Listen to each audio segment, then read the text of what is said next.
Welcome to PeaceFlow Time Traveler's Journal, where quiet stories drift through the folds of time. Whether you're here to remember, dream, or rest, you're always arriving right on time. Let's begin. Once upon a time, in a quiet little town called Havenwood, there lived a librarian named Elsie. She wore spectacles that always slid down her nose and cardigans that smelled faintly of lavender. The townsfolk liked to say she belonged in the library just as much as the books did. Havenwood was the kind of place where time moved slowly. The cobblestone streets whispered with history, and the air always seemed to carry the scent of wood smoke and something sweet. Elsie had arrived there 5 years ago, with no memories of where she'd come from, only a feeling that this was a place where she could stay. She loved her job. Surrounded by old books and soft lamplight, Elsie found peace in the hush of turning pages. But even in the warmth of the library, there was a fog in her mind, memories that refused to return, like puzzle pieces scattered by the wind. One crisp autumn morning, as Elsie sorted books by the window, a new scent drifted in through the open door. It wasn't the usual mustiness of paper. This was different, warm, spiced, and strangely familiar. She followed the scent down the street, past the bookshop and the post office, until she reached a little bakery with a painted wooden sign that read, "The Sweet Surrender." The windows glowed with golden light, and inside was a display of pastries that looked almost too beautiful to eat. Elsie stepped through the door, and a cheerful bell tinkled overhead. Behind the counter stood Mrs. Hawthorne, flour on her apron and kindness in her eyes. "Good morning, Elsie," she said, smiling. "Smells lovely today, doesn't it?" Elsie nodded slowly. "It smells like something I used to know." "That would be my grandmother's apple spice cake," Mrs. Hawthorne said. "I found her old recipe book just last week, tucked away in the attic. Haven't made it in years." The word stirred something inside Elsie, a quiet tug, like a half-remembered dream. "It feels familiar," she whispered.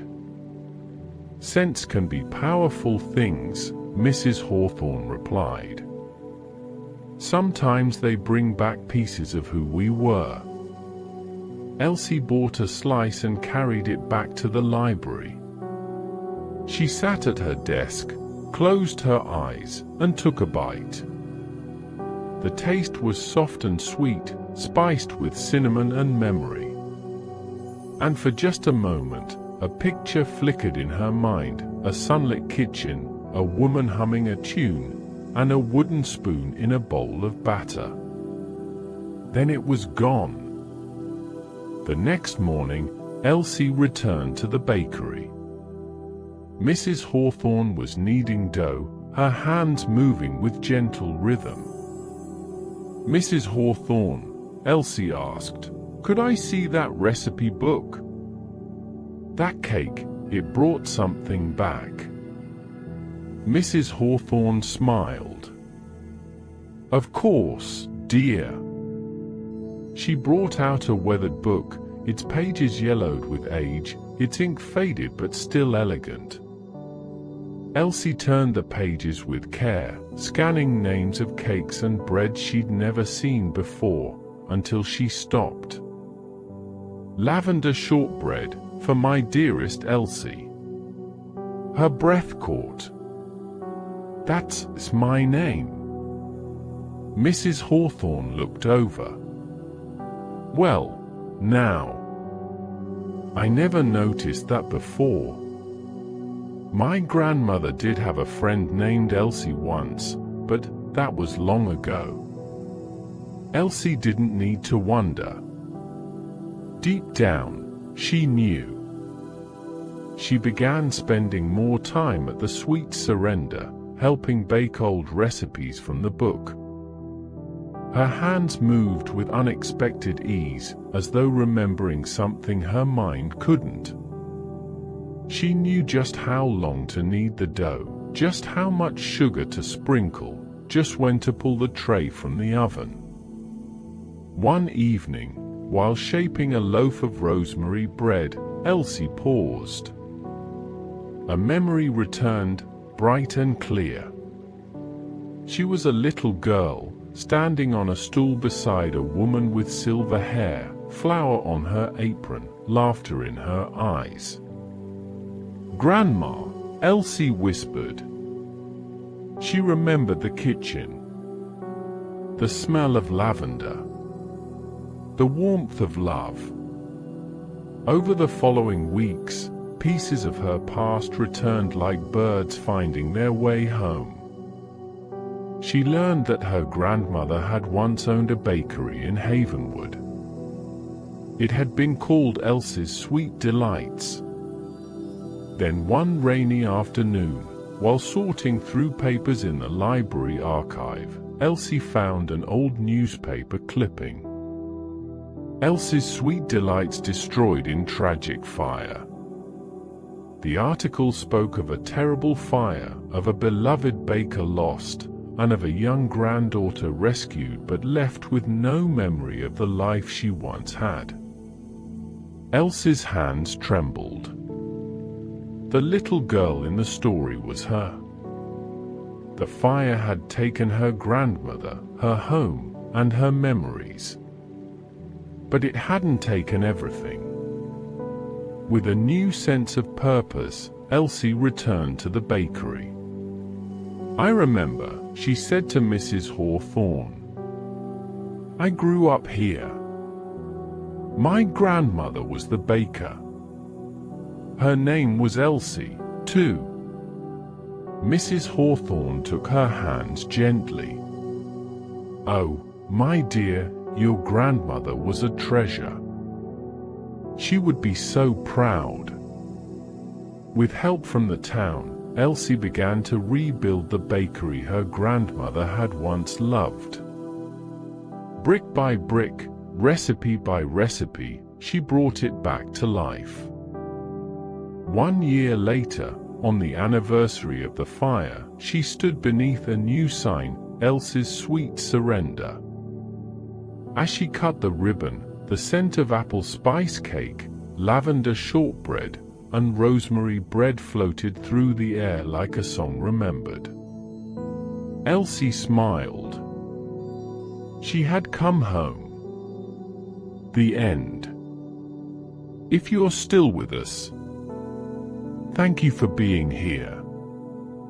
If this story brought you peace, a smile, or something to dream about, we'd love it if you'd like the video and subscribe to the channel.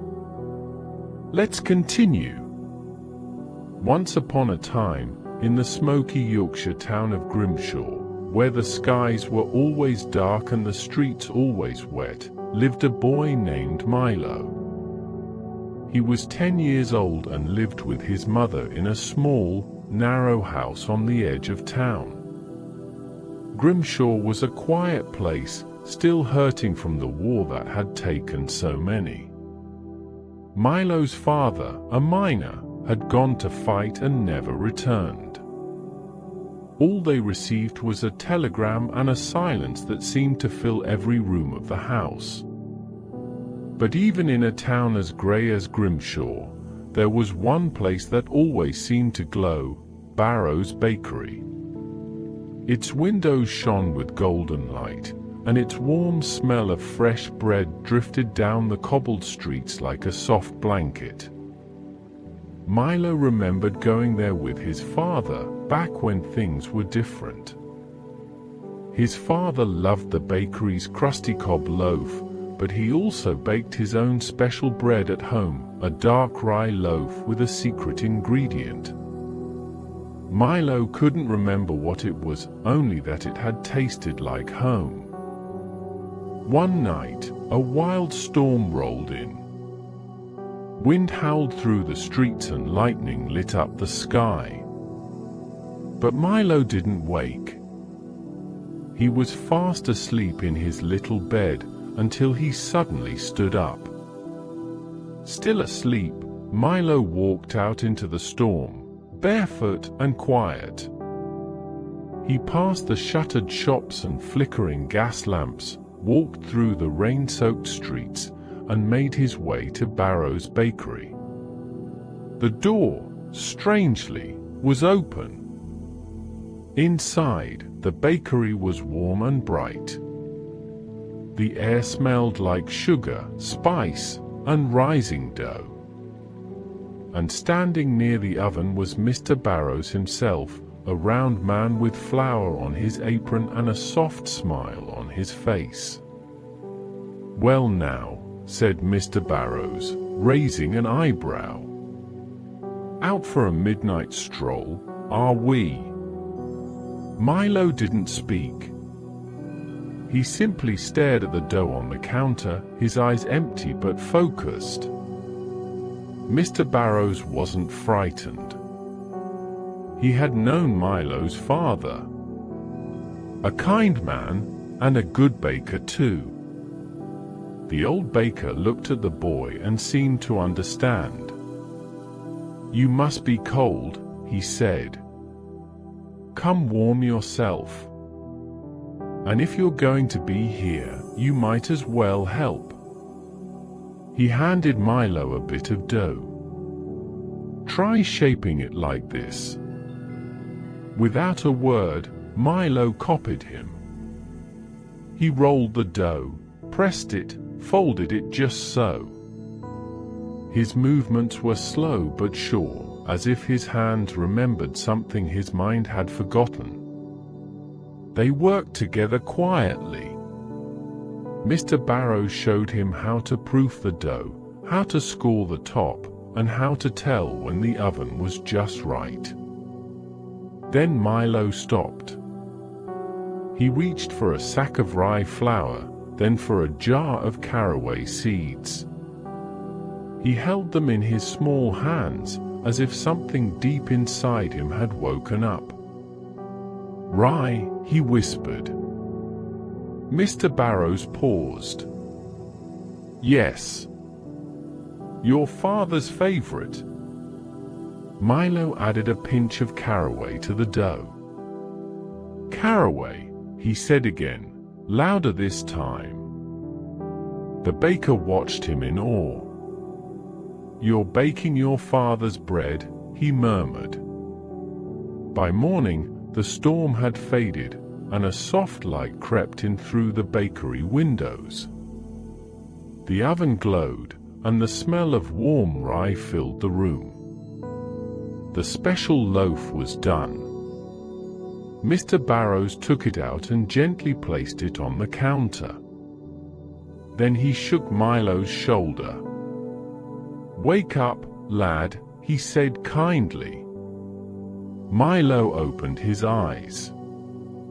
He blinked, looked around the bakery, then down at his hands, which were covered in flour. "Mr. Barrows," he said, confused. "What am I doing here?" "You sleepwalked in during the storm," the baker said with a smile. "And you baked a loaf of bread. A very fine one, too." Milo stared at the loaf. "It smells like my dad's bread." Mr. Barrows wrapped it in cloth and handed it to him. "Take it home. Your mum's likely worried sick." Milo hugged the warm loaf to his chest and stepped out into the quiet streets. The storm had passed, and the world looked a little brighter. At home, his mother cried when she saw him. She wrapped him in a towel and held him close. "Where were you?" she asked, her voice shaking. "I was at the bakery," Milo said softly. "I made this." She looked at the bread, and her eyes filled with tears. "It smells just like your father's." That evening, they sat together and ate the bread. But as Milo tore off a piece, something caught his eye. A small piece of folded paper tucked inside the loaf. He unfolded it with careful hands. "My dearest Mary and Milo, if you're reading this, I may be gone. But remember, I will always be with you, in your hearts and in every loaf we ever baked. Milo, keep baking our rye bread. It's more than food. It's a reminder of us, of love, of home. With love always. Your father, John." Milo's hands trembled. His mother wept beside him. They held each other close, the bread between them, as if it carried his father's heart. The next day, Milo returned to the bakery. "Mr. Barrows," he asked, "did my father give you that letter?" The old baker nodded slowly. "He did. Years ago. He said to hide it in the first loaf you baked after he was gone. Said you'd find it when the time was right." Milo didn't understand how his father had known. But he didn't need to. From that day forward, Milo baked bread at Barrow's bakery. He learned the secrets, the craft, the love behind every loaf. Especially the rye bread with caraway, the one that tasted like memory. And in the heart of Grey Grimshaw, there was now a warm glow that never faded. Milo's father was gone, but not lost. He lived on in the bread, in the stories, and in the boy who baked them both. The end. Once upon a time, in a quiet care home called Meadowsweet, there lived an elderly woman named Florence. She spent most days looking out her window, her thoughts as foggy as the glass she traced with her fingers. Time moved strangely at Meadowsweet. Sometimes it felt like it stood still. Other times, it flowed backward. Florence could never quite tell what hour it was. But one night, sometime near midnight, something unusual happened. She saw a bakery. Not the clean, quiet world of the care home, but a crooked little shop bathed in golden light. Its windows glowed softly, and a wooden sign swung gently in the breeze. The Buttercup Bakery, Meadowsweet Lane, it read, in swirling cursive letters. And oh, the smell, cinnamon, rising dough, and something else, something like happiness. For a moment, the mist in Florence's mind lifted. The name, the smell, the shape of the building, it was all familiar. The Buttercup Bakery. She remembered. Long ago, in her younger years in Edinburgh, it had been her dream. Her bakery. Her life. But how could it be here now? With her heart thudding like it hadn't in years, Florence reached for her walking stick and crept quietly out of her room. The halls were dim and still. She passed the sleeping night nurse, holding her breath, a little smile forming on her lips. Tonight, she wasn't just an old woman. Tonight, she was a baker on a mission. She found the back door locked, but Florence was nothing if not resourceful. She remembered a loose brick near the garden patio, a detail she'd once noticed and forgotten. With careful hands, she pulled the brick away and squeezed through the narrow gap. Outside, the cool night air brushed her skin like a forgotten lullaby. And there, just a few steps away, stood the bakery. Flower boxes spilled over with petunias. A bell tinkled softly as someone went in. And through the window, she saw her. A young woman with fiery red hair, arranging scones with practiced care. It was her. It was Florence, her younger self. The young baker turned. "Hello," she called gently. "Are you lost, dear?" Florence couldn't answer. She only pointed toward a table near the window. On it sat parchment paper, a bottle of ink, and a quill waiting patiently in its holder. After a moment, the young woman nodded. "Come in, then. Warm yourself by the fire. Perhaps some tea." The door opened with a chime, and Florence stepped inside. The warmth wrapped around her like an old friend. She settled into the chair by the table, and the young Florence placed a cup of Earl Grey in front of her. "Take your time," she said kindly. Florence sipped the tea. The warmth flowed through her, settling her nerves and sharpening her thoughts. She picked up the quill, dipped it in ink, and began to write. "My dearest Florence, if you are reading this, it means the bakery is real. It means the dreams you carry are worth chasing. I know you feel unsure, even scared. But don't let that stop you. Bake with joy. Take chances. Be bold. Love deeply. And when the ovens are warm and the scent of cinnamon fills the air, know that you're exactly where you're meant to be. There will be hard days. You'll lose things. People. Pieces of yourself. But always come back to this, the dough beneath your hands, the warmth of fresh bread, the feeling of creating something beautiful from nothing. And most of all, be gentle with yourself. You deserve kindness, especially from within. With all my love, your future self." Tears welled in Florence's eyes as she finished the letter.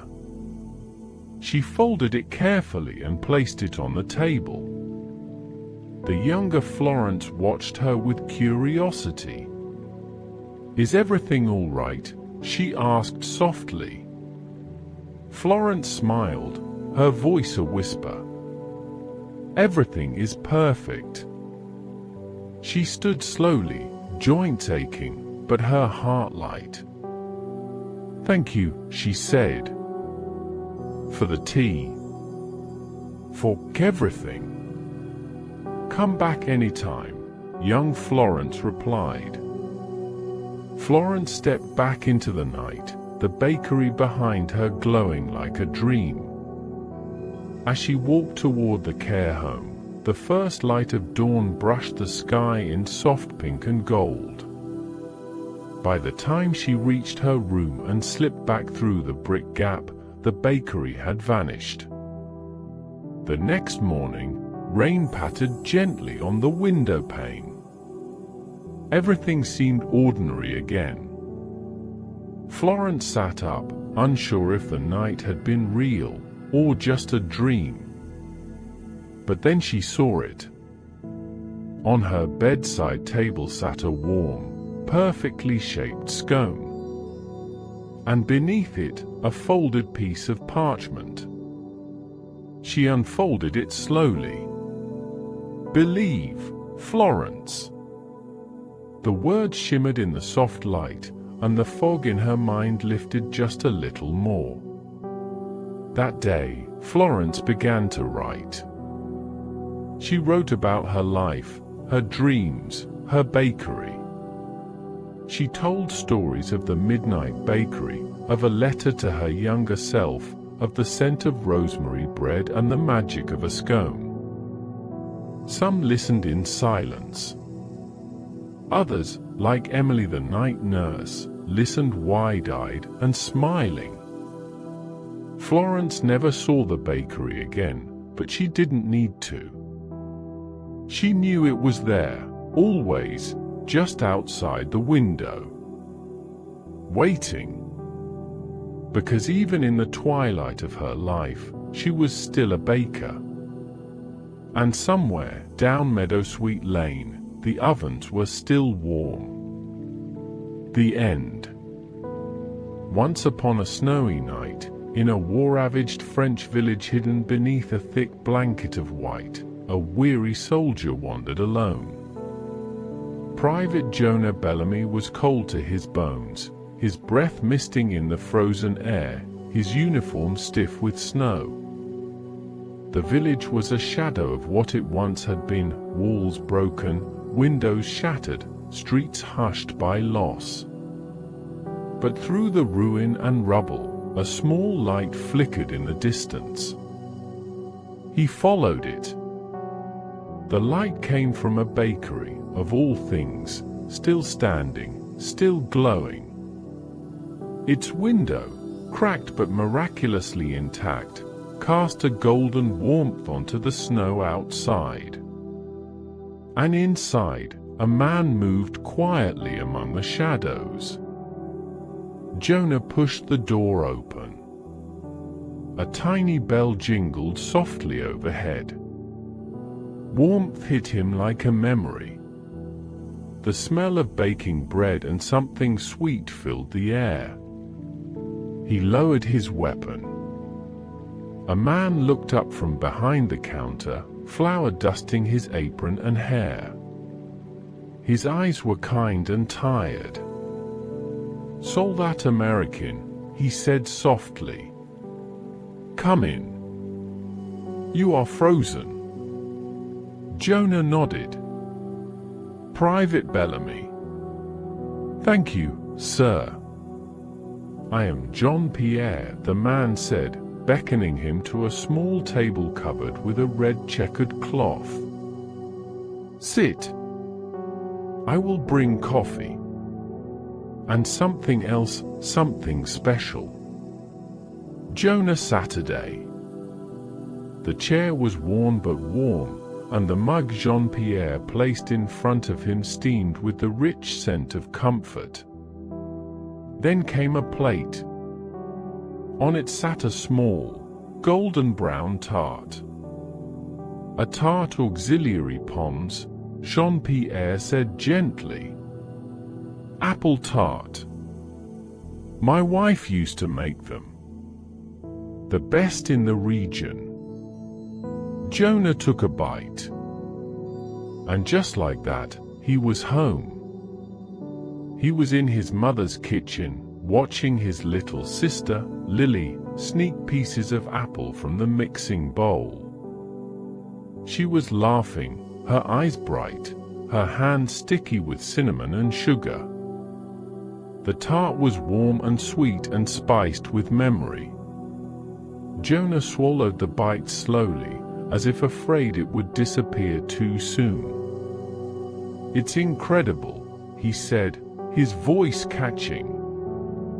"It reminds me of my sister." Jean-Pierre gave a small nod, his eyes filled with understanding. Food remembers, even when we forget. It brings us back to what we love. For a while, they sat in peaceful silence. The fire crackled softly, and the snow tapped gently on the window pane. Then, knocking. Urgent, frantic. Jean-Pierre froze. He put a finger to his lips and crept to the back door.